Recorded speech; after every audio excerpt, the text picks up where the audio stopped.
حمید فرخ نژاد رفته خارج، همین که اونجا رسیده زبون باز کرده، کلی توهین و فلان و اینا، جست یه آدم شجاع رو گرفته. آیا فرخ نژاد تو هم مثل علی کریمی که اونم همین جوری تا پاش رسید اونجا یه آدم شجاع شد، البته اون اکانتش و پیجش و اینا رو کلا اجاره داد. حالا نمیدونم تو هم اجاره دادی یا خودت داری می‌نویسی، ولی چرا اینجا زبون باز نمی‌کردی؟ اینجا اتفاقا میگفتی او امنیتی چقدر خوبن، اتفاقا هنر رو خیلی بهتر از بعضی از همکارای من میشناسن اینا، ولی رسیدی اونجا حرفای دیگه‌ای میزنی. خب تو هم که اینقدر شجاعی همینجا حرف میزدی مثل مردم دیگه که میخوای تحریکشون کنی، تو هم هزینه میدادی. چرا تو هم مثل علی کریمی بچه‌تو مثلا نمیفرستی وسط خیابون؟ بذار اونم بیاد تظاهرات کنه، نمیدونم اختشاش کنه، یکم هم اون هزینه بده دیگه.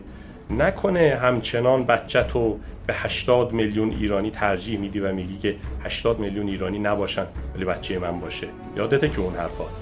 من هنوز تو $10,000 که ماهیانه باید برای خانواده‌ام بفرستم زیرش زاییدم.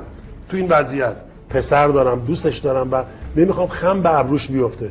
تا جمعیت ایران 80 میلیون، 80 میلیونشو من ترجیحم اینه که در واقع برام مهم نیست اگر زمانی خم به ابروی بچه‌م بیاد، میدونی؟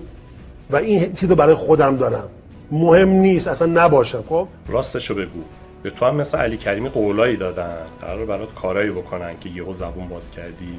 هر وقت حرف از حمایت از مظلوم شد شماها گفتی نه هنر و هنرمند سیاسی نیست، ما رو سیاسی نکنید.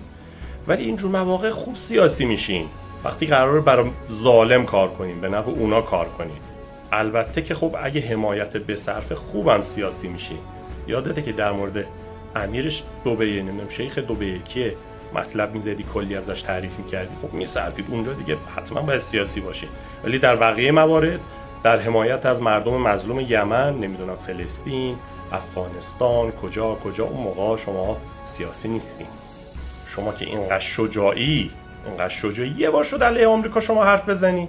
آمریکایی که این همه ماها رو تحریم کرد، این همه بچهای مختلف مریضن، مشکل دارن، آمریکا داروی اونا رو هم نمیذاش بیاد. خود دارو رو تحریم نکرده بود و پولشو نمیتونستن اینا انتقال بدن که دارو رو بخرن، اجازه نمیداد، غیر مستقیم تحریمش کرده بود. چرا یه بار در مورد آمریکا حرف نمیزنی؟ آها پسرت اونجاست، نمیتونیم. فهمیدم. آمریکا دیگه ایران نیست که راحت حرف بزنی و کسی کاری به کارت نداشته باشه. اونجا علیه آمریکا اگه حرف بزنی با اردنگی میندازنت بیرون.